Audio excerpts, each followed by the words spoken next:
ओम यथाग्निर्दाहिका शक्ति रामकृष्णे स्थिता हिय सर्वविद्या स्वरूपान्तं शारदां प्रणमाम्यहम्।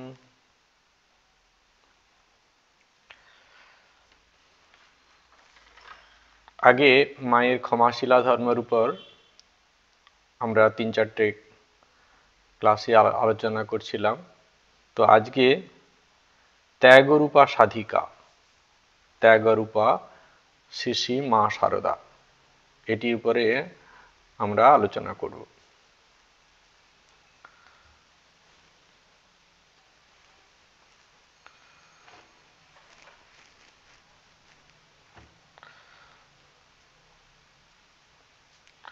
প্রথমে আমরা দেখব যে এই ত্যাগের প্রশ্ন উঠেছে কেন। ত্যাগরূপা মা সাধিকা, মা শারদা। তো ত্যাগ এর প্রশ্ন উঠছে কেন? আমাকে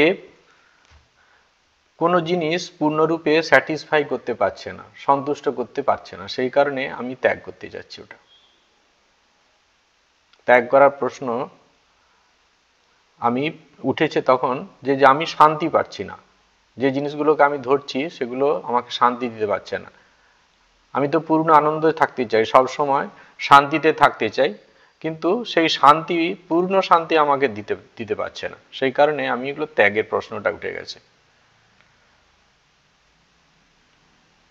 আর যখন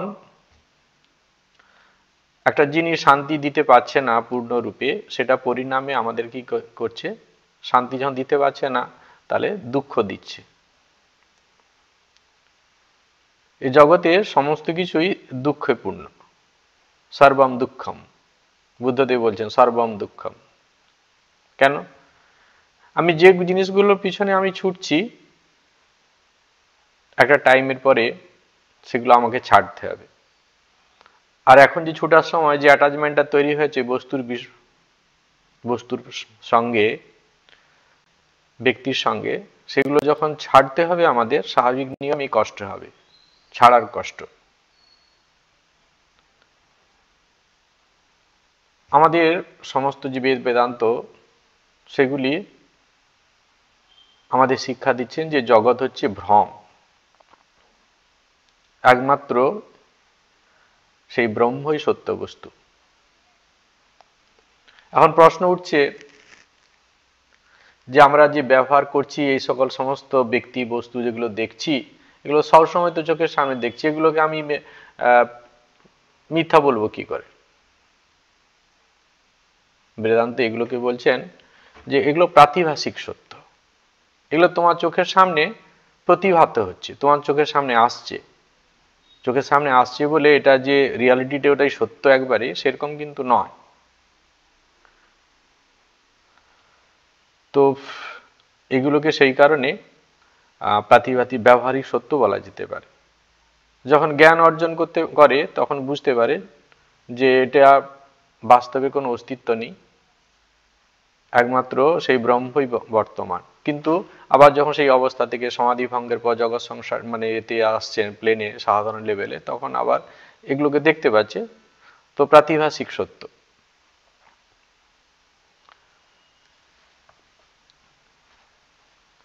ত্যাগরূপা সাধিকাতে বলা হচ্ছে, মা বলছেন, নির্বাসনা না হলে সাধনায় সিদ্ধি লাভ করা যায় না। নির্বাসনা না হলে সাধনায় সিদ্ধি লাভ করা যায় না। সাধনায় যদি আমরা সিদ্ধি লাভ করতে চাই, তাহলে নির্বাসনা হতে হবে। বাসনা কি? বাসনার জিনিসগুলো কি? আমি এটা চাই, আমার ওটা চাই, আমাকে এটা করতে হবে, আমাকে ওটা করতে হবে, এই যে জিনিসগুলি আসছে, এগুলো হচ্ছে, আমরা সহজ কথায় বলছি, আমাদের বাসনা। এগুলো তাহলে বাসনা হচ্ছে মানে বিভিন্ন প্রকার আশা, আমি এটা হতে চাই, মনের মধ্যে আকাঙ্ক্ষা আসছে, আশা আকাঙ্ক্ষা মনে জাগে, মনের চিন্তা। এই বাসনাগুলো হচ্ছে মনের চিন্তা। আমাকে এটা হতে হবে, আমাকে ওটা করতে হবে, এটা আমাকে ধরে রাখতে হবে। এইরকম অনেক আশা আছে যেটা ভবিষ্যৎ ফিউচারে আমরা করতে চাই, এখনো করে উঠতে পারিনি। আবার এমন কিছু আছে যে আমি অলরেডি আছি, সেগুলো আমি অলরেডি পেয়েছি, সেগুলোকে আমাকে কিভাবে ধরে রাখা যায়। এগুলি হচ্ছে আমাদের এক একটা আশা, আমাদের চিন্তা রাশি। চিন্তা রাশি কেন না, প্রত্যেকটা যেগুলো আমরা ভাবছি সেগুলো তো চিন্তার আকারে মনের মধ্যে আসছে। প্রত্যেকটি জিনিসই চিন্তার আকারে মনের মধ্যে আসছে। তাহলে চিন্তার আকারে যখন এগুলো আসছে মনের মধ্যে, এগুলি এক একটি বৃত্তি। চিন্তার আকারে মনের মধ্যে যখন আসছে তাহলে এগুলো এক একটি বৃত্তি। এখানে তাহলে কি বলছে, নির্বাসনা না হলে সাধনা সিদ্ধি লাভ করা যায় না। সাধনাটি কি, প্রত্যেকে আলাদা আলাদা সাধনা হতে হবে। ছাত্রের সাধনা একরকম, যারা স্টুডেন্ট তাদের জন্য সাধনা একরকম। বিভিন্ন রকম স্টুডেন্ট হতে পারে, কেউ যোগের স্টুডেন্ট হতে পারে, কেউ সঙ্গীত জগতের স্টুডেন্ট হতে পারে। প্রত্যেকের সাধন আলাদা আলাদা। বিভিন্ন প্রকার ছাত্র আছে, প্রত্যেকের সাধন আলাদা। তো এখন আমরা আমাদের যে মনের প্রকৃতি, আমরা যে লাইন দিয়ে যেতে যাচ্ছি সেটা হচ্ছে আধ্যাত্মিক জীবন। তাহলে আমাদের সাধনাটি কি, আমাদের উদ্দেশ্য ঈশ্বর লাভ করা। ঠাকুর বলছেন মনুষ্য জীবনের উদ্দেশ্য ঈশ্বর লাভ। এটি হচ্ছে আমাদের সাধনা। এটিকে যে কোনো প্রকারে আমাদের জীবনে নিয়ে আসতে হবে।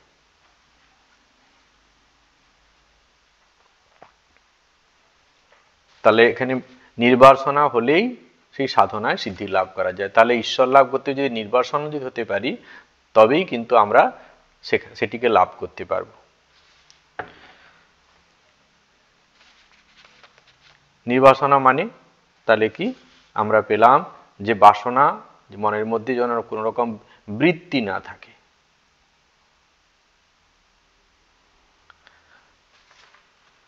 আর ত্যাগের মাধ্যমে কি হচ্ছে, তারপর লাইনে বলছে আবার ত্যাগের মধ্য দিয়েই আসে নির্বাসনা। পরের লাইনে বলা হচ্ছে আবার ত্যাগের মধ্য দিয়ে আসে সেই নির্বাসনা অবস্থা যদি পেতে হয়, ত্যাগের মধ্য দিয়েই পেতে হয়। শাস্ত্রে বলছে ত্যাগে নয় এক অমৃতত্ব মানসু, একমাত্র ত্যাগের দ্বারাই সেই অমৃতত্বকে লাভ করা যায়। তাহলে কি আমাদের ত্যাগ করতে হবে, আমাদের বাসনাগুলো ত্যাগ করতে হবে। যেগুলো আমরা আশা করছি, আমাদের এটা হতে হবে, ওটা হতে হবে, এটা করতে হবে, ওটা করতে হবে, এই যে মনের মধ্যে বাসনাগুলি আছে, আশা, সেগুলিকে ত্যাগ করতে হবে। আবার বর্তমানে আমাদের কাছে কিছু জিনিস আছে, আমরা যেগুলো পেয়েছি সেগুলো ধরে রাখার জন্য আমাদের চিন্তা আছে, সেগুলোকেও আমাদের ত্যাগ করার চেষ্টা করতে হবে। তাহলে সমস্ত কিছু ত্যাগ করে দেবো, যতটা আমাদের জীবনের জন্য প্রয়োজন ততটাই আমাদের রাখা উচিত। আর বাকিটা নিয়ে আমাদের এত মাথা ঘামানোর দরকার নেই। কারণ যতই আমরা চিন্তা করব, যতই আমরা ধরে রাখার চেষ্টা করব, মন ততই চঞ্চল হয়ে যাবে। তাহলে বাসনাগুলি, সেগুলোও একটি মনের বৃত্তি। আবার বর্তমান অবস্থায় যেগুলো আমাদের আছে মনে, যেগুলো আমরা পেয়েছি, সেগুলোও কি করছে, আমার ধরে রাখার জন্য মনে এক একটা বৃত্তি তৈরি করছে। তাহলে চিত্তের মধ্যে এগুলি বৃত্তির আকারে থাকছে। তাহলে চিত্তের উপরে যখন বৃত্তির মনের চিত্তের মধ্যে যখন বৃত্তির আকারে থাকছে, তখন চিত্তটি কি হয়, চিত্ত চঞ্চল হয়ে পড়ে। তাহলে এগুলোকে যে ওই চঞ্চল যে হয়েছে সেটাকে যদি আমি কি করে কাটাবো, না এই বৃত্তিগুলোকে ত্যাগ করতে হবে, ত্যাগ করা অভ্যাস করতে হবে। সেই বৃত্তিগুলোকে যখন আমি ত্যাগ করব, স্বাভাবিকভাবেই আমার সেই ঈপ্সিত বস্তু লাভ হয়ে যাবে, যেটা কি বলছে সাধনায় সিদ্ধি লাভ করবে।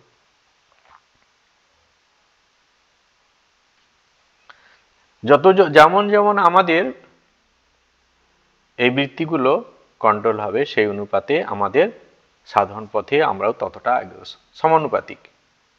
যতটা আমি এপাশে আগাবো, যে বৃত্তি কন্ট্রোল করতে পারবো, ততটা আমার উত্তরণও ঠিক সেই মতো হবে। বৃত্তি যদি আমাদের কমতে থাকে, তাহলে আধ্যাত্মিক জীবনের উত্তরণ হবে। বৃত্তি কমলে আমাদের আধ্যাত্মিক জীবন উত্তরণ, একটা কমছে একটা বাড়ছে। তাহলে ইনভার্সলি প্রপোর্শনাল, ব্যস্তানুপাতি। বৃত্তি যদি আমাদের মন থেকে কমে তাহলে আধ্যাত্মিক জীবনের উন্নতিও সেগুলো বাড়তে থাকবে।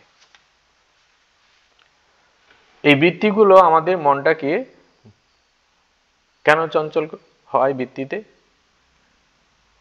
আমরা আগের ক্লাসে আলোচনা করছিলাম যে চৈতন্য সত্তা সবসময় সব জায়গায় বিরাজমান, আমাদের ভেতরেও আছে।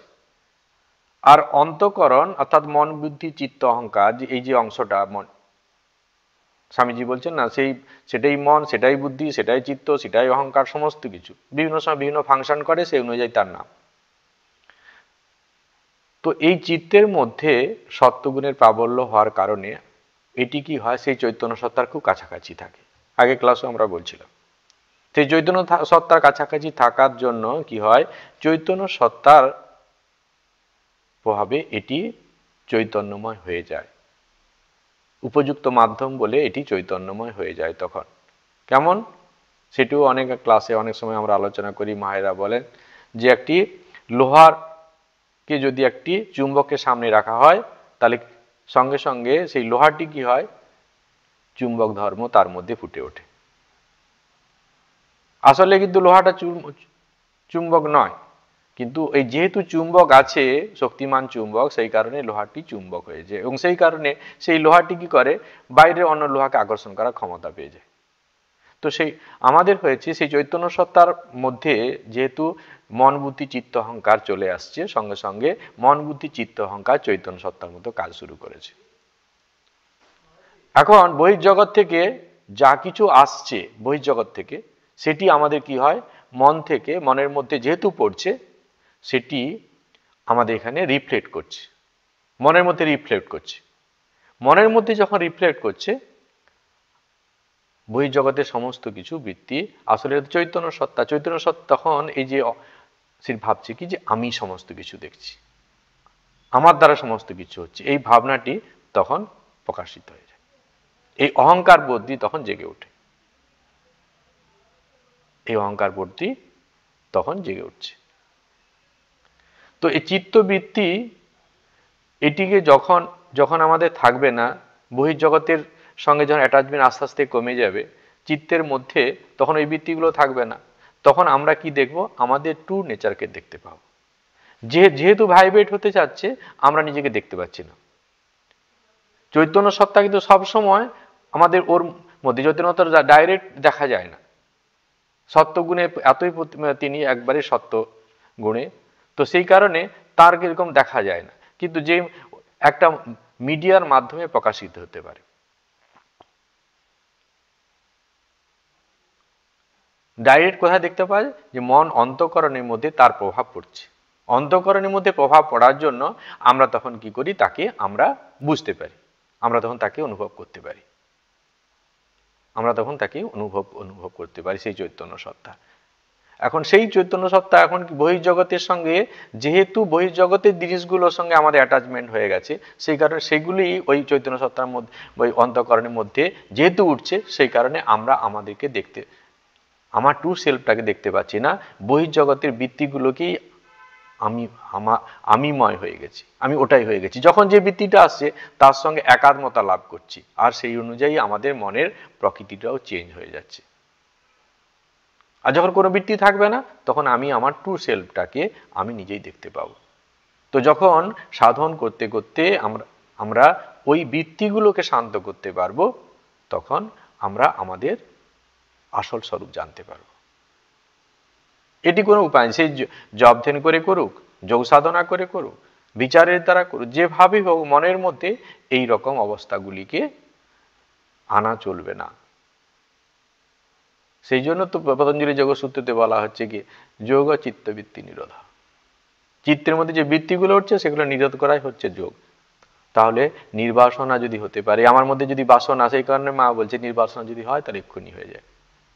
নির্বাসনা হলে কি হবে, আমার মধ্যে এই বাসনাগুলো যেহেতু নেই, বৃত্তিও তখন উঠবে না, আর বৃত্তি যখন উঠবে না, মন স্বাভাবিকভাবে শান্ত, আর তখন আমি আমার যথার্থ স্বরূপকে আমি জানতে পারবো।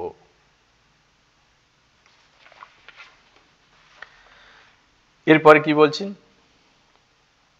সুতরাং সাধক সাধিকার সাফল্যের চাবিকাঠি হচ্ছে ত্যাগ। তাহলে আমরা দেখতে পেলাম যে আমাদের এই ত্যাগের দ্বারাই আমরা কি একমাত্র সেখানে যেতে পারি। কারণ যত আমরা বহির্জগতের প্রতি আকর্ষণ আমাদের বাড়বে, অর্থাৎ ধরে রাখবো, ততই আমাদের চিত্তে বৃত্তি হবে। আর এগুলো যদি ত্যাগ করে দেই তাহলে আমার কোনো মন ডিস্টার্ব হবে না। অবধূতের 24 গুরু ছিল। তো চিলের কাছে তিনি কি শিখছেন? চিলের কাছে কি শিখছেন? চিল একটি দেখছেন তিনি যে একটি চিল মাছকে নিয়ে যাচ্ছে, একটা মাছ পেয়েছে, মাছটাকে নিয়ে মুখের ঠোঁটে করে নিয়ে যাচ্ছে, আর পেছন থেকে অনেক চিল তাকে পেছনে কি করছে, ধাওয়া করছে। যেখানেই বসছে সেখানেই যাচ্ছে, যেখানেই তিনি যে গাছে বসছে সঙ্গে সঙ্গে দেখছে আর অন্য পাখিগুলো তাকে যে ধাওয়া করছে, ওটা শান্তি পাচ্ছে না। তখন ভাবছে ও মাছটাকে যেই ছেড়ে দিল সঙ্গে সঙ্গে কি হলো, আর তাকে কেউ ধাওয়া করছে না। সঙ্গে সঙ্গে অবধূত তিনি বুঝতে পারলেন যে এটি হচ্ছে এই বাসনাগুলি আমাদের এগুলো হচ্ছে কি হচ্ছে আমাদের কাছে মাছের মতো, ওই বৃত্তি আকারে আমাদেরকে অনেক কিছু চাচ্ছে, অনেক ইম্পর্টেন্স চায়। ওই জায়গাগুলো যদি আমরা ছেড়ে দিই তারা কিন্তু ওটা নিয়েই থাকবে আর আমাকে ডিস্টার্ব করবে না। সমস্ত রকম বাস্তব জগতের ঘটনাতেও আমরা অ্যাপ্লাই করতে পারি। কোন একটি কাজ সবাই ওটা নিয়ে থাকতে চায়, আর যখন কেউ করছে পার্টিকুলার কেউ, তার পেছনে সবাই তাকে ব্যতিব্যস্ত করছে, তার মনের সন্তুলন অবস্থাকে নষ্ট করছে। অনেক ক্ষেত্রে কি হয়, বুদ্ধিমানরা যখন সম্ভব হয়ে ওঠে, সবসময় আমরা এটা পেরে উঠি না, আমাদের করাও যায় না। বিশেষ কিছু কোম্পানির স্বার্থে, কোনো অর্গানাইজেশনের স্বার্থে আমরা সবসময় এটা করতে পারি না। আমাদের ধরে রাখতে হয় জিনিসটা, অসুবিধা হলেও ধরে রাখতে হয়, সেটি আলাদা কথা। নাহলে যেখানে সম্ভব ছেড়ে দেয়, ঠিক আছে তোমরা এটা নিয়ে থাকো, সঙ্গে সঙ্গে তাকে আর কেউ ডিস্টার্ব করে না। তো আমাদের মনের মধ্যে যে বৃত্তিগুলো আসছে, সেগুলোকে, যেসব বিষয়গুলো আসে সেগুলোকে যদি আমরা ছেড়ে দিই তাহলে স্বাভাবিকভাবে একটু আমাকে আর মনটাকে অশান্ত করবে না। জগজ্জননী শ্রীশ্রীমার নিজের কোনো সাধনার প্রয়োজন ছিল না, কিন্তু মানব লীলায় শ্রীশ্রীমাও সাধনা করেছেন আদর্শ স্থাপনের জন্য। খুব সুন্দর কথা, যে মা নিজেই তো জগতের সমস্ত কিছু, তিনি স্বয়ং জগদম্বা, তিনি জগতে ঘটন অঘটন পটিয়সী, তিনি সমস্ত কিছু জগৎ সংসারকে ভ্রমিত করছেন, তিনি মায়াতে বদ্ধ করছেন, তিনি আবার জীবকে উদ্ধার করছেন, তার ইচ্ছাতে সমস্ত কিছু হচ্ছে, তার আবার কি সাধনার করার প্রয়োজন? কিন্তু তিনি কি করছেন, নিজের জন্য কোনো সাধনার প্রয়োজন না থাকলেও মানব লীলায় জগৎকে শিক্ষা দেওয়ার জন্য তিনি করছেন। তিনি জগৎকে যেন শিক্ষা দিচ্ছেন, মা সন্তানকে, যে এইভাবে তোমরা জড়িয়ে পড়েছো, এইভাবে তোমরা সাধন ভজন করো, তোমাদের মধ্যে যে বন্ধনটা আছে সেখান থেকে তুমি মুক্ত হয়ে যাবে, যে বন্ধনের মধ্যে তুমি পড়েছো সেখান থেকে মুক্ত হয়ে যাবে। এটি একটি শিক্ষা। আর একটি কি, যারা গুণী মানুষ, মহৎজন, তারা যে ধরনের মার্গ নিয়ে চলতে থাকে, সাধারণ মানুষ কিন্তু সেটিকে অনুসরণ করার চেষ্টা করবে। কেন? না হলে আমাদের সাধারণ মানুষের মনের প্রকৃতি কি, এই ভোগ্য জগতের মধ্যেই জড়িয়ে থাকতে ইচ্ছা করে। কারণ এগুলোর মধ্যে যে সাময়িক আনন্দটুকু পায় প্রথম অবস্থায়, তো সেটি বলছে এটি ঠিক এবং এই পথে যেতে হয়। কিন্তু আধ্যাত্মিক পথটা তো কঠিন, সেই কারণে এই পথ দিয়ে কেউই যেতে চায় না।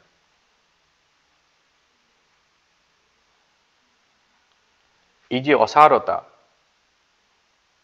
এই জাগতিক ভোগ্য বস্তুগুলি যে অসার, সেটি বোঝানোর জন্য এই রকম অবতাররা জগতে আসেন, তারা শিক্ষা দেন জগৎকে শিক্ষা দেন। আর কি আমরা, মা কি করছেন, আমাদেরকে শিক্ষা দিচ্ছেন। আমরা সংসারের বন্ধনে জড়িয়ে গেছি, কিন্তু তার মধ্য থেকে কিভাবে নিজেকে বেরিয়ে আসব সে পথ তিনি দেখাচ্ছেন। মায়ের জীবনটা অনেক বাস্তব। সংসার তিনি সেই অর্থে সংসার তিনি করেননি, কিন্তু সংসারের সমস্ত রকম দায় দায়িত্ব তিনি নিয়েছেন। সংসার বলতে আমরা যেটা বুঝি সেরকম অর্থে মা কিন্তু সংসারই না, কিন্তু সংসারের সমস্ত কিছু দায় দায়িত্ব নিয়েছেন। ছোট অবস্থাতে থেকে তিনি কি করছেন,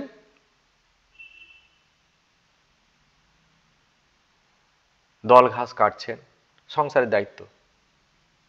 ছোট ভাইদেরকে খাওয়ানো দাওয়ানো স্নান করানো দায়িত্ব ছোট বয়স থেকে।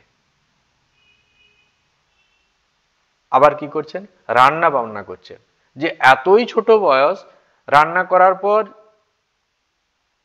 রান্নার যে এটা রান্না করার জিনিসটা, সে ভাতের হাঁড়ি হোক বা অন্য কোনো তরকারি হোক, সেগুলো নামানোরও শক্তি নেই মায়ের, এত ছোট বয়স।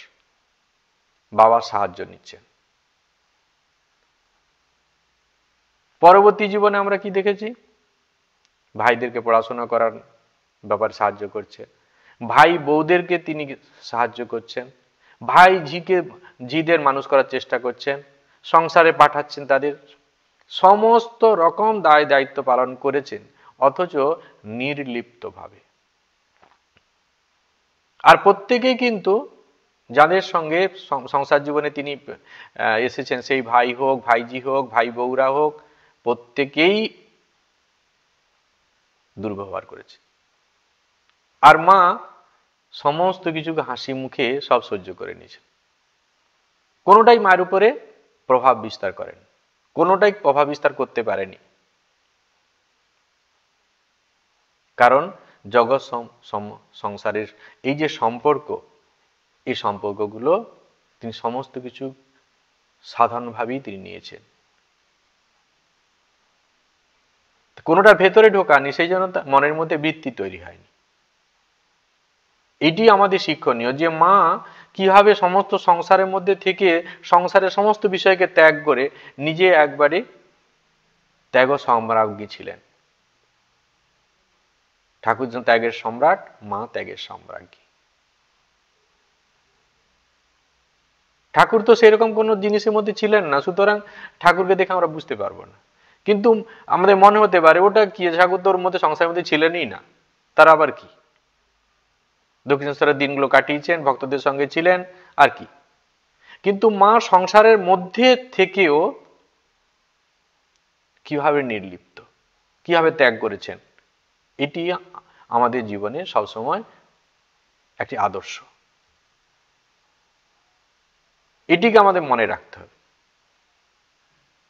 সংসারে যারা আমরা আছি, মায়ের মতো কিন্তু যদি সত্যি সত্যি নিখুঁতভাবে ভাবা যায়, মায়ের মতো কিন্তু আমরা এত কষ্টের মধ্যে কেউ নেই, এত দুঃখ কষ্ট সহ্য করতে কাউকে করতে হয়নি, হচ্ছে না। মা এত কষ্টের মধ্যেও কিন্তু নিজেকে নির্লিপ্ত, সেই অবস্থাটিকে আমাদের জীবনে কি করতে আনতে হবে, সেই অবস্থাটি আমাদের আনতে হবে, যাতে আমরা সমস্ত কিছু সমস্যার মধ্যে থেকেও নিজের মনটিকে সন্তুলন রাখতে পারি, নিজের মনটিকে শান্ত সৌম্য রাখতে পারি। মাটি করে দেখাচ্ছেন আর আমাদের সামনে আদর্শ রেখে যাচ্ছেন। যজ্জদ আচরতি শ্রেষ্ঠ তত্তদ এব ইতরো জনঃ। মানে যারা শ্রেষ্ঠ জন, গুণী মানুষ যেমন ধরনের আচরণ করে, সাধারণ মানুষ কি করে, সেগুলোকে অনুসরণ করার চেষ্টা করে।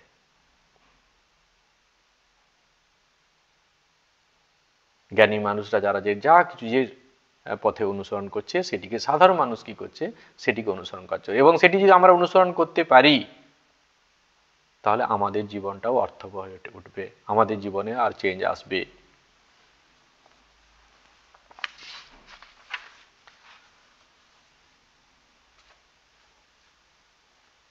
শ্রীশ্রীমা নবতের ঘরে ছোট খাটের মাদুর পেতে ফেসর বালিশে তিনি কি করছেন, শুয়ে আছেন, ঘুমাচ্ছেন। আর পরবর্তী জীবনে যখন তার ভক্তরা, সন্তানরা অনেক ভালো জায়গাতে, ভালো বিছানার মধ্যে মায়ের শুয়ে দেওয়ার ব্যবস্থা, শোয়ার ব্যবস্থা করেছেন, তখন মা কি বলছেন, সেই ফেসো বালিশে শুয়ে তার যেমন মনে হয়েছে, আজকে এত সব দামি বিছানার মধ্যে সে কোনো ফারাক বোধ করেনি।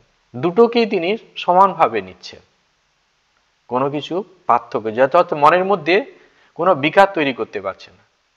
যখন ফেসো বালিশে তখন কষ্ট অনুভব করছেন না, আবার যখন ভালো বিছানাতে শুচ্ছেন তখনও তার যে বৃত্তি, দুটোই বৃত্তি, কিন্তু আনন্দরূপ বৃত্তিও হয়নি আর দুঃখরূপ বৃত্তি কোনোটাই মায়ের মধ্যে উঠেনি, মায়ের মধ্যে কষ্ট দিতে পারেনি। মাকে দেখেছি নহবত থেকে শ্রীরামকৃষ্ণের ঘর বেশি দূর নয়, সেখানে আনন্দ উৎসব চলছে, ঠাকুরের নাচ গান করছেন, সেখানে ভক্তরা আমোদ প্রমোদ করছে, কিন্তু মা সেখানে যেতে পারছেন না। মার ইচ্ছা হচ্ছে কিন্তু যেতে পারছেন না। তিনি ছোট সেই দিয়ে বেড়ার ফোকল দিয়ে তিনি একটু সেখান দিয়ে দেখছেন, তিনি কত বড় কিছু, নিজের স্বামী সেখানে আছে, 100% রাইট আছে সেখানে যাওয়ার, কিন্তু সমাজের দিকে দৃষ্টি রেখে, সমাজের কথা ভেবে, সমাজের যে স্তর তখন সাধারণ মানুষের মনের স্তর, সেটি ভেবে মা কিন্তু গেলেন না, সেখানে যেতে পারছেন না, সে আনন্দটুকু তিনি ত্যাগ করে দিয়েছেন।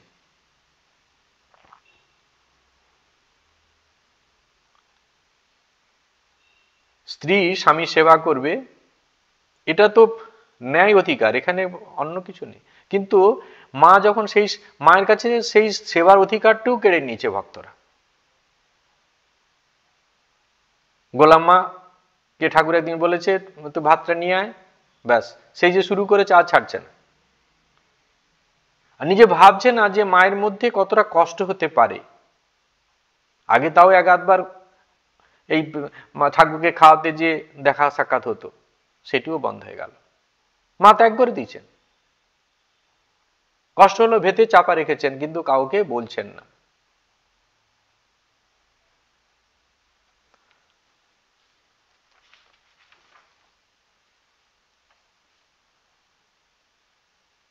গোলাম মা একদিন কি করেছে, উপদেশের ছলে শ্রী মাকে বলছেন যে মনমোহনের মা বলছিল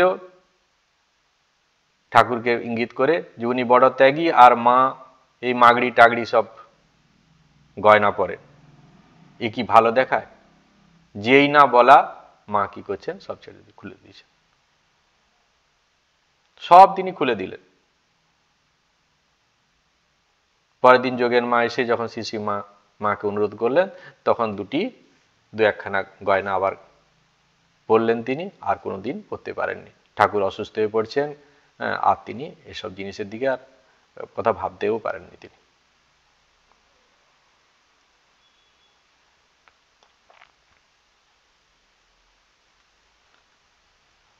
এরপরে আমরা দেখেছি কি, তিনি কোথায় তীর্থে গেছেন, ঠাকুরের শরীর চলে গেছে, মানসিক অশান্তি, কষ্ট পাচ্ছেন, আর এ শরীর রাখতে চাচ্ছেন না, লীলা সম্পন্ন করে তিনিও চলে যেতে যাচ্ছেন, আর ঠাকুর বারবার দেখা দিয়ে কি বলছেন যে না, তোমার যাওয়া হবে না। এদিকে মা তো কষ্টের মধ্যেই আছে। সে সময় কে গেছে, যোগেন মা, স্বামী যোগানন্দ, গোলাম মা, এরা প্রত্যেকে গেছে। তার সঙ্গে সঙ্গে আবার কি আছে, আমাদের লক্ষ্মী দিদি ছিল। যখন ফেরেছেন, ফেরার পথে লক্ষ্মী দিদি কি করছেন, ঢুকে গেলেন দক্ষিণেশ্বরে, ভাইয়ের কাছে যাবে। মা তখন কেউ নেই, একটা অসহায় অবস্থা,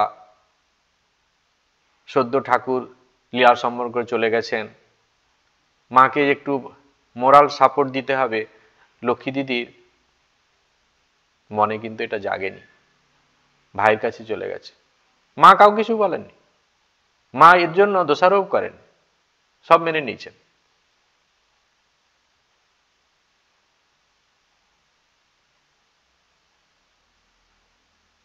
এরপরে ঠাকুর যাওয়ার আগে বলেছেন কি, নীলা সম্বরণের আগে, তুমি কামার পুকুরে থাকবে, শাক বুনবে, শাক ভাত খাবে আর হরিনাম করবে। শাক বুনবে, শাক ভাত খাবে, হরিনাম করবে।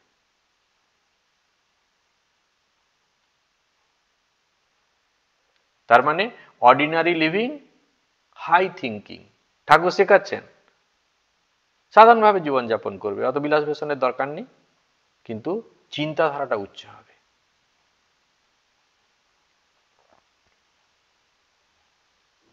আর কি শিক্ষা দিচ্ছেন? দেখো কারো কাছে একটি পয়সার জন্য চিৎ হাত করবে না। তোমার মোটা ভাত মোটা কাপড়ের অভাব হবে না। একটি পয়সার জন্য যদি কারো কাছে হাত পাতো তবে তার কাছে মাথাটি কেনা হয়ে যাবে। ঠাকুর শিক্ষা দিচ্ছেন, যখনই তুমি কারো কাছে কিছু নেবে যেন তোমার মাথাটা বিক্রি করে দিলে। কখন সে কি কাজে ব্যবহার করবে, কি ইউজ করবে, তুমি নিজেও জানতে পারবে না। অনেক সময় অনেক কিছু বলতে পারি না। আমরা কারো কাছে কোনো কিছু গ্রহণ করলে পরবর্তীকালে তার কোনো কিছু স্বার্থে সে যখন আমাদের প্রয়োজন হয়, আমাদেরকে যখন প্রয়োজন হবে, আমরা সেখানে না বলতে পারবো না। সেই কারণে ভেবে চিন্তে অপরের কাছে নেওয়া কথা ভাবতে হয়।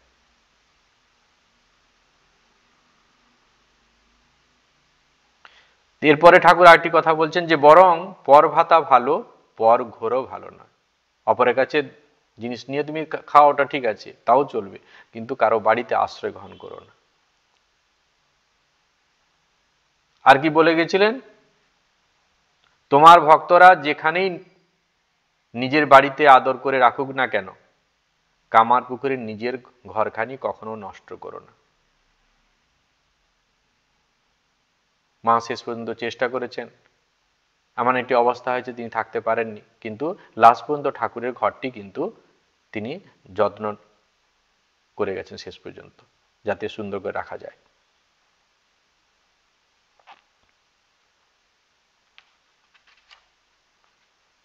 এরপরে ঘটনা কি হয়েছে?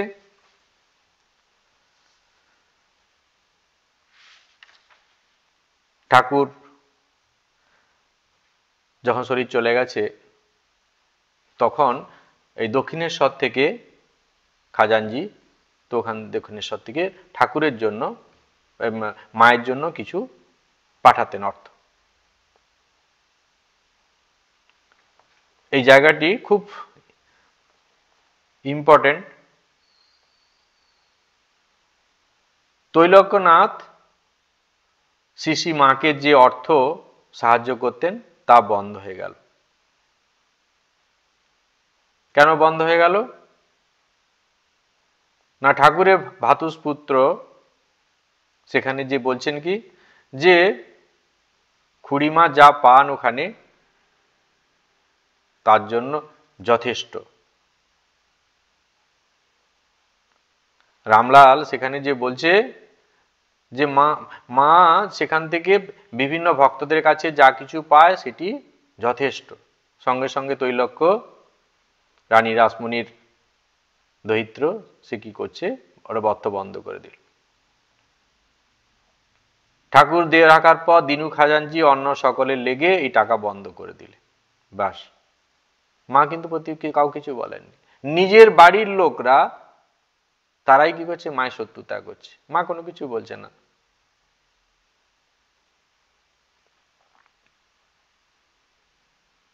এটি হচ্ছে মায়ের একটি অদ্ভুত সহন শক্তি। সমস্ত কিছুকে তিনি ত্যাগ করে দিয়েছেন। এই জগতে সমস্ত রকম কারো কাছে একটু পাওয়ার আশা সেটুকু ত্যাগ করেছেন।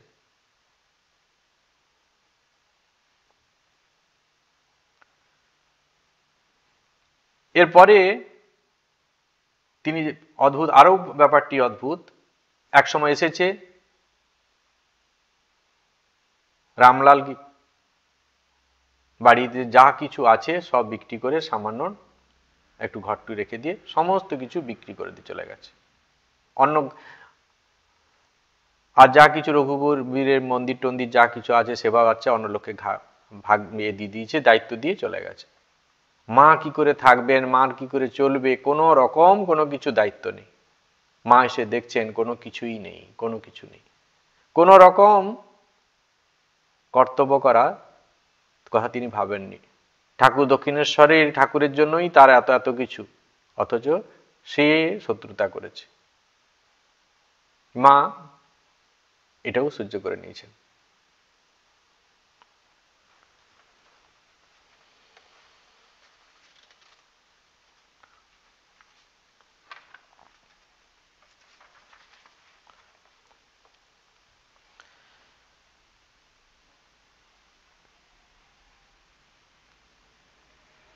ঠাকুর যখন লীলা সম্পর্কে চলে গেছেন, মা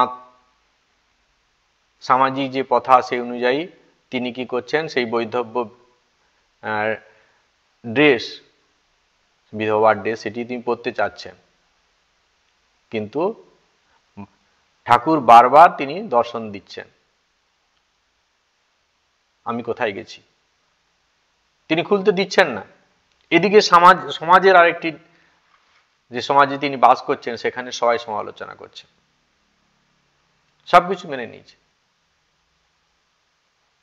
এই সমালোচনাতে তিনি কি করলেন, মেনে নিয়েছেন। সামান্য সে পাড় একটু ছোট করে দিয়ে তিনি সেরকম করেই পড়তেন। দক্ষিণেশ্বরে যখন ছিলেন বিভিন্ন সময় বিভিন্ন রকম সমালোচনা এসছে মায়ের সম্বন্ধে, মা সবকিছু হজম করে নিয়েছে। কোনো কিছু মাকে প্রভাবিত করতে পারছে না, কোনো জিনিস প্রভাবিত করতে পারছে না। সমস্ত রকম ত্যাগ। একজন মানুষের স্বাভাবিকভাবে থাকার জন্য যতটুকু দরকার সেইটুকুই মা রেখে, আর বাকি যেন সমস্ত কিছু পরের জন্য, সমস্ত কিছু তিনি যেন কি করে অপরে খুশি থাকবে, কি করে সবাই আনন্দ থাকবে সেইটুকুর জন্য অনেক সময় তিনি নিজেরটাও ভাবতে পারছেন না।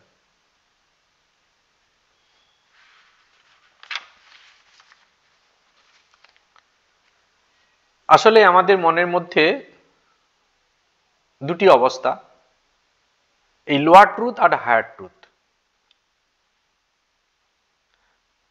লোয়ার ট্রুথের মধ্যে যখন আমাদের মন থাকবে, আমরা হায়ার ট্রুথে কথা আমরা ভাবতে পারবো না। এই যে লোয়ার ট্রুথ আর হায়ার ট্রুথ দুটোই কিন্তু সেরকম অর্থে যদি আমরা ভাবি, ট্রুথ আবার ট্রুথ, আবার লোয়ার আবার হায়ার কি, আমাদের দৃষ্টিশক্তি, আমাদের দৃষ্টিকোণ থেকে আমরা বলছি। প্রকৃতি এলাকায় যা কিছু এগুলো পরিবর্তনশীল, এগুলো লোয়ার ট্রুথ।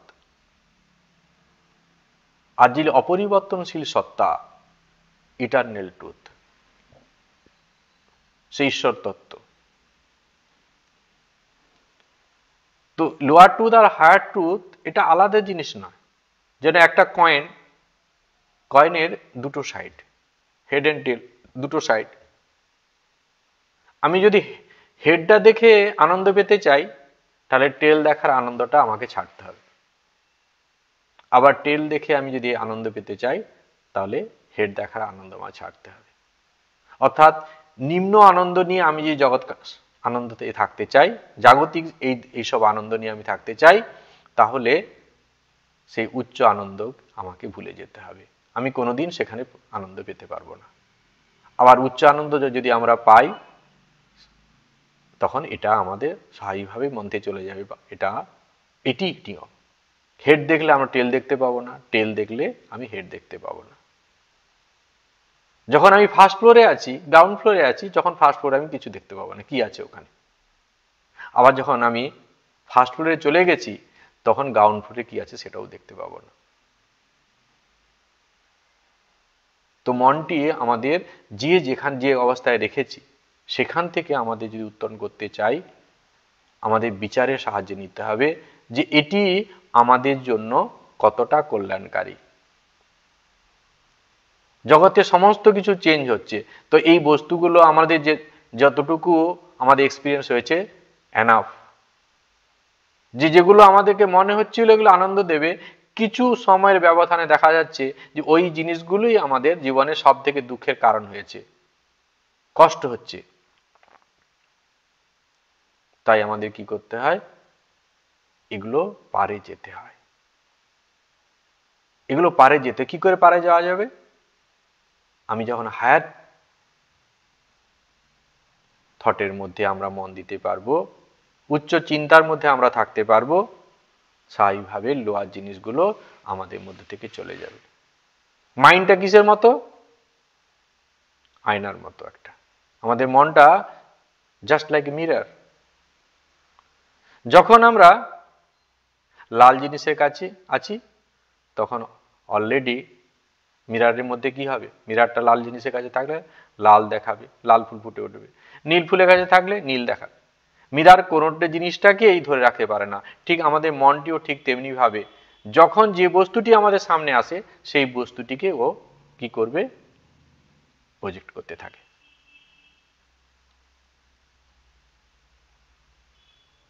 আমরা যদি হায়াত জিনিস নিয়ে থাকি তাহলে মনের মধ্যে সব সময় উচ্চ চিন্তা থাকবে, আর মনটি সেই অনুযায়ী, বস্তু যেমন গুণ সেই অনুযায়ী মনটিও তদ্রূপ তদাকার প্রাপ্ত হবে, তদ্ভাবাপন্ন হবে। ভালো জিনিস নিয়ে থাকলে ভালো জিনিসের গুণটা আমাদের মধ্যে প্রভাবিত হবে, আমরা সেই রকম চিন্তা ভাবনার মধ্যে থাকবো, সেইটা মনের মধ্যে তার যে গুণ সেটি মনটাকে আমাদের প্রভাবিত করবে। আর যদি সাধারণ জিনিস নিয়ে আমরা থাকি সেই রকম আমাদের মনের বৃদ্ধি হবে, আর এগুলো পরিবর্তনশীল বলে কিছুদিন পরে আমাদের জীবন থেকে চলে যাবে, আর সেখান থেকে আমি শুধু কষ্টই পাবো, সেখান থেকে শুধু আমাদের দুঃখ কষ্ট আসবে, আর কোনো কিছু না।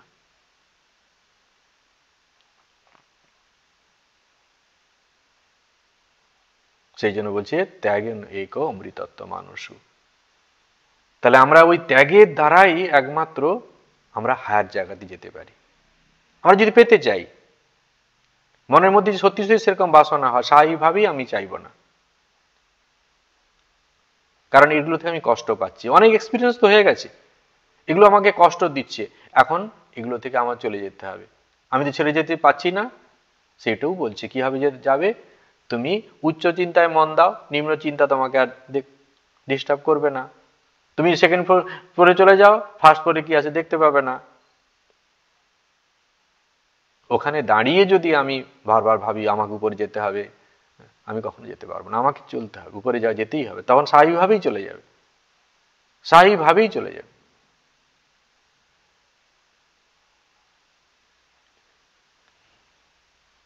সেই জন্য আমাদের কি করতে হবে, মন আবার এমন হয় যে সবসময় তো এরকম উচ্চ জায়গায় আমরা রাখতে পারবো না মনকে। মনকে নির্বাসনা করতে বলছেন, যে মা বলছেন একবারে বাসনা শূন্য করে দাও, একবার বৃত্তি শূন্য করে দাও। কারণ সংসারে যখন আমরা আছি কোনো না কোনো একটা বৃত্তি আমাদের চলে আসবে। যখন সংসারের মধ্যে তো আছি, তো কাজকর্মের প্রত্যক্ষ প্রয়োজনে আমাদের যখন বস্তুর সঙ্গে সংযোগ ঘটছে, 10টা দৃশ্যের সংযোগ হলেই সঙ্গে সঙ্গে বৃত্তি তৈরি হচ্ছে। এটি যদি হয় আমাদের কি করতে হবে, কর্মের সময় আমরা এরকম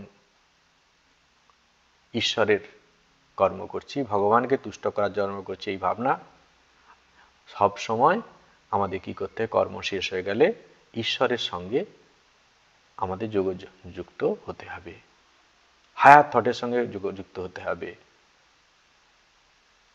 কাজ করলাম, কাজের শেষে আমরা যদি একটু ঠাকুরের নাম করে নেই, ঠাকুরের চিন্তা করে নিই, ঠাকুরের ফটোর সামনে একটু বসি, মায়ের ফটোর সামনে বসি, মায়ের কথা চিন্তা করি, সঙ্গে সঙ্গে মনটার মধ্যে পবিত্র ভাবনা চলে গেল। হ্যাঁ, কর্ম করার সময় মনটা একটু জড়িয়ে গেছিল মনে হচ্ছে, এখন কিন্তু আবার সেই মায়ের কথা ভাব, মায়ের বৃত্তি মনের মধ্যে চলে এসছে। কারণ প্রথম অবস্থায় আমরা কর্ম করছি, আমাদের মধ্যে বৃত্তিগুলো আসতে অনেক রকম প্রবলেম আসছে কর্ম করতে করতে। প্রথম অবস্থা আমরা তো সিদ্ধ হয়ে যায়নি কর্ম করতে, নিষ্কাম কর্ম করবো বলছি, নিষ্কাম কর্ম, কিন্তু কোনো না কোনো ভাবে একটু অ্যাটাচমেন্ট হয়ে যাচ্ছে, ক্ষতি নেই। কিন্তু সঙ্গে সঙ্গে আমরা যে ঠাকুরের কথা একটু ভেবে নেই, তাহলে মনের মধ্যে আবার কি হলো, ঠাকুরের ভাব চলে এলো। কারণ তো মনটি আমরা কি আলোচনা করলাম কি, মন আয়নার মতো, যখন যেখানে থাকছে সেই বৃত্তিটি ধারণ করছে। মন সংসারে 5টা জিনিসের মধ্যে ছিল, কাজকর্মের মধ্যে ছিলাম, বাড়িতে অশান্তি অসুখ বিসুখ চলছে, সেগুলো মনটাকে ভারাক্রান্ত করেছে। আবার আমি কিছু সময়ের জন্য ভগবানের কাছে গেলাম, তার চিন্তন করলাম, মনটি আবার সেরকম ঠিক হয়ে গেল। অতিরিক্ত মানসিক অশান্তি, তাতে কিছুতেই ঠাকুরের কথা আসছে না, বই পড়ি একটু, ঠাকুরের ফটোর দিকে দেখি, প্রার্থনা করি। এইভাবে আমরা সবাই যদি চেষ্টা করি, তাহলে আমরা এই বস্তু থেকে আমরা ত্যাগটা কিরকম হয়ে যাচ্ছে, আমাদের মধ্যে যে বৃত্তিটা হচ্ছে, সংসারের বৃত্তিটা উঠেছে, আমি ত্যাগ করতে পারছি না, আমি ঠাকুরের কথা ভাবছি, তাহলে তখন মনের মধ্যে ঠাকুরের বৃত্তি উঠলো, আর তখন কি হলো, ওইগুলো স্থায়ীভাবে ত্যাগ হয়ে গেল, আমাকে জোর করে বিচার করে ত্যাগ করতে হচ্ছে না। আমি যখন হায়ার লেভেলে চিন্তা করছি, সঙ্গে সঙ্গে ওই জিনিসগুলো, কারণ মনে একই সঙ্গে দুটো জিনিস আসতে পারছে না মনের মধ্যে, তখন এই পবিত্র, যেহেতু ভগবানের চিন্তা করছি, তাহলে তার যে শুভ গুণ, তার যে শুভ বৃত্তি, সেগুলো আমার মনের মধ্যে এসে আমাকে আনন্দ দিচ্ছে। তো সব সময় আমাদের এইভাবেই মনটিকে তৈরি রাখতে হবে। আর জগৎ সংসারের সাধারণ জিনিসগুলো নিয়ে যদি আমরা ঘাঁটতে থাকি, ওখানে কি হয়েছে, এখানে কি হয়েছে, হ্যাঁ, এগুলো শেষ নেই। প্রত্যেক মানুষ তার নিজের মন মানসিকতা নিয়ে জগৎ সংসারকে দেখছে, ভাবছে। আমরা কাউকে চেঞ্জ করতে পারবো না যতক্ষণ পর্যন্ত তার বিবেক তাকে না চেঞ্জ করা। তার বিবেক যদি যতক্ষণ না তার জেগে ওঠে, ততক্ষণ পর্যন্ত কাউকে চেঞ্জ করা যায় না। আমরা বলতে পারি, বোঝাতে পারি, কিন্তু স্বীকৃতি, তার মাইন্ড তোকে স্বীকৃতি দিতে হবে। বই জগৎ থেকে অনেক ইনফরমেশন আসছে, মা বলছেন বাবা এরকম করো না, কিন্তু সন্তান শুনতে চায় না, এইভাবেই সে করবে। তার সংস্কার তাকে জোর করে এরকম করাচ্ছে। তো বিচার যখন আসবে, বিবেক বুদ্ধি যখন ঠিকটি জেগে উঠবে, ন্যায় অন্যায় বোধ যখন জেগে উঠবে, তখন স্বাভাবিকভাবে আমাদের মনের মধ্যে এইরকম অন্য কিছু কাজ, অসৎ কাজ করার, নীতিগর্হিত কাজ করার বাসনা আসবে না। সমাজে থাকতে হলে আমাদের কিছু অনুশাসন পালন করতে হয়, সেই সামাজিক অনুশাসনটিকে ফলো করে আমাদের জীবনটিকে কাটাতে হবে। কতটা আমাদের জন্য দরকার, কতটা হলে আমাদের জীবনটিকে সুন্দর করে কাটানো যায়, সেটুকু ভাবতে হয়। কারণ যতই আমরা ভোগ্য জিনিসের মধ্যে আমরা থাকবো, তত আমাদের মধ্যে ভোগ্য জিনিসগুলি কি হয়, মনের মধ্যে যে বৃত্তিগুলো তৈরি করবে, তাতে মনের সুস্থ ভাব, শান্ত ভাব, সেটি বিঘ্নিত হবে, আরো বেশি মন চঞ্চল হয়ে পড়বে। মন তো অনেক পূর্বজন্মের সংস্কারের জন্য আমাদের মধ্যে বৃত্তি তো মুহুর্মুহুর ঘুরছে, অহরহ সব সময় কিছু না কিছু বৃত্তি আছে। স্বামীজি বলছেন যে এমন কোনো মানুষ দেখিনি যার মধ্যে কোনো বৃত্তি নেই। ঠাকুর খুব সুন্দর করে বললেন কি, বৃত্তি এই যদি হয় তাহলে মায়ের পায়ে ধরে থাক। মন সবসময় যদি কিছু নিয়ে নিয়ে থাকতে চাস, তাহলে মায়ের পাদপদ্ম নিয়ে থাক। সেই কারণে বলছে যে মনটা তো কিছু না কিছু চিন্তা করবে। তাহলে উচ্চ চিন্তা, আমরা ঠাকুরের গান করতে পারি, বাড়িতে কাজকর্ম করছি, তার মধ্যে ঠাকুরের গান করছি, তাহলে অ্যাটলিস্ট মাইন্ডটা তো অন্যদিকে ডাইভার্ট হচ্ছে না। আর যতই আমরা পরনিন্দা, পরচর্চা, ওখানে কি হয়েছে, এখানে কি হয়েছে, এইসব নিয়ে থাকবো, তত আমি নিজের জীবনটাকে অশান্ত করব, আর তার তো কি হচ্ছে, সে তো অশান্ত হয়েছে, আর আমি আমার ব্যক্তিগত জীবনটাকেও নষ্ট করছি। যদি পারা যায় প্রভুর কাছে প্রার্থনা করা, প্রভু ওর মঙ্গল করো, অশুভ মতি দাও, এটুকু আমরা করতে পারি, আর অন্য কিছু করতে পারি না।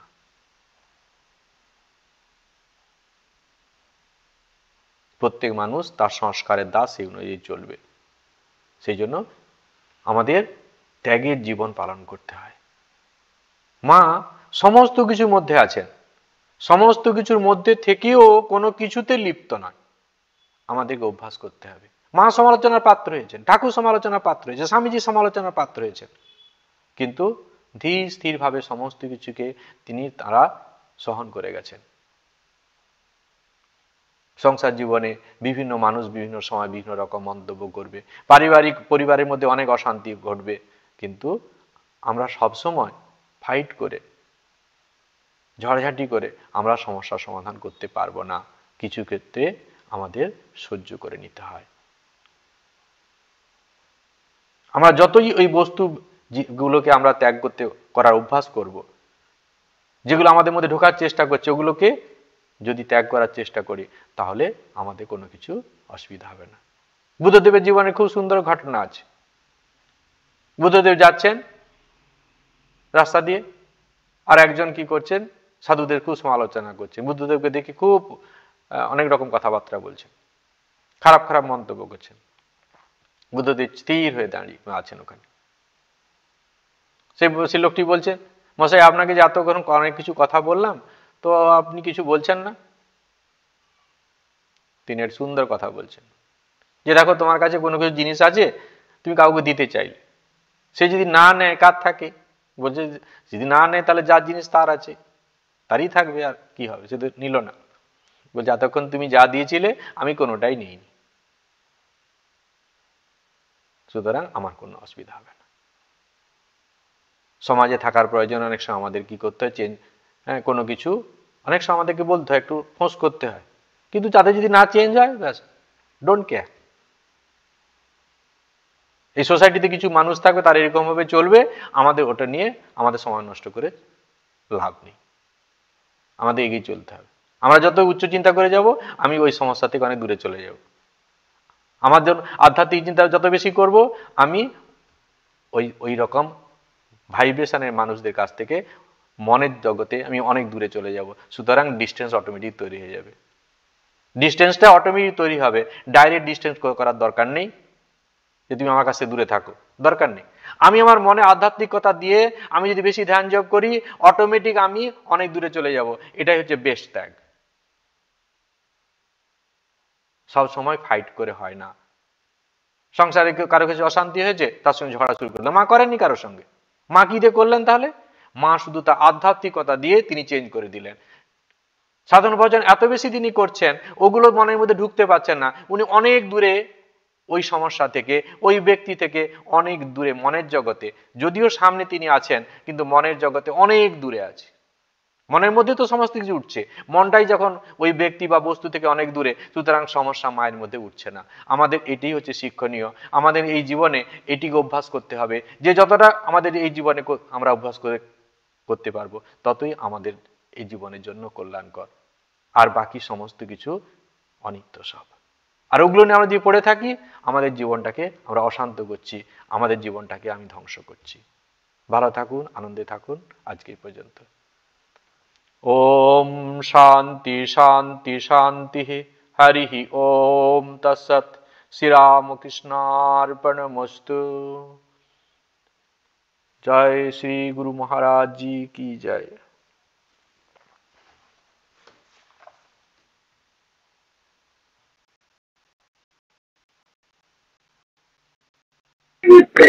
প্রণাম মহারাজ। প্রণাম প্রণাম মা, প্রণাম। ভালো থাকুন, আনন্দে থাকুন।